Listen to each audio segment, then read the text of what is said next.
আজকে আমার প্রেডিকশনস এর নেক্সট নাম্বার হচ্ছে নাম্বার 8। এবার নাম্বার 8 এ যাদের ডেট অফ বার্থ 8, 17 এন্ড 26, মানে যাদের ড্রাইভারে 2026-এ তাদের কম্বিনেশনস হচ্ছে 1 এন্ড 8 এর কম্বিনেশন। তো নর্মালি আমরা জানি মানে নাম্বার 8 এর রুলিং প্ল্যানেট হচ্ছে স্যাটার্ন। তো সান এন্ড স্যাটার্নের মধ্যে একটা নেগেটিভ রিলেশন ইম্প্যাক্ট দেয়, সেটা আমরা সবাই জানি।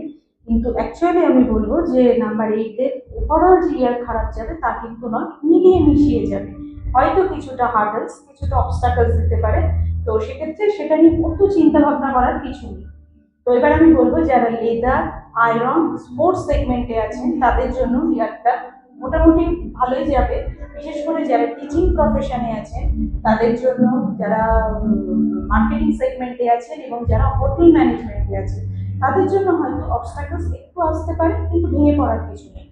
আর 18%রা হয় একটু রিজিড। আমি বলবো তারা যদি তাদের মধ্যে একটু রিজিডিটিটা কমান, তাহলে তাদের অবস্টাকলস এবং হার্ডেস্টটা কিন্তু একটু কমাতে পারবে। তারপরে যতটুকু অপরচুনিটি আপনারা পাবেন সেটা গ্র্যাব করা অনেক সম্ভব হবে, মানে পসিবলটা অনেক ইজি হবে।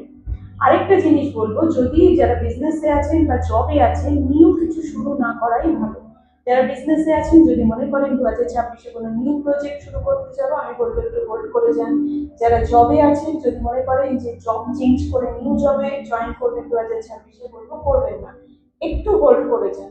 গো slow and take care of your health. Health issues আসতে পারে, তো হেলথ ইস্যুটাকে নিয়ে একটু কেয়ারিং থাকলে বেটার হয়। নাম্বার 8-কে ব্যালেন্স করার জন্য আমি বলবো, যদি ক্রিস্টাল বলি তাহলে বলবো ব্ল্যাক গার্নেট, রুদ্রাক্ষ হলে বলবো বারোমুখী রুদ্রাক্ষ, আর বেস্ট রামবান উপায় হচ্ছে হনুমান চালিসা। 2026-কে নাম্বার 8-কে ব্যালেন্স করার জন্য এর থেকে বেস্ট রেমেডি মনে হয় আমার ক্ষেত্রে মনে হয় কিছু না।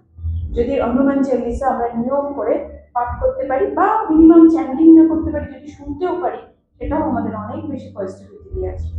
এই ছিল আমার নাম্বার 8-এর ছোট্ট প্রেডিকশন।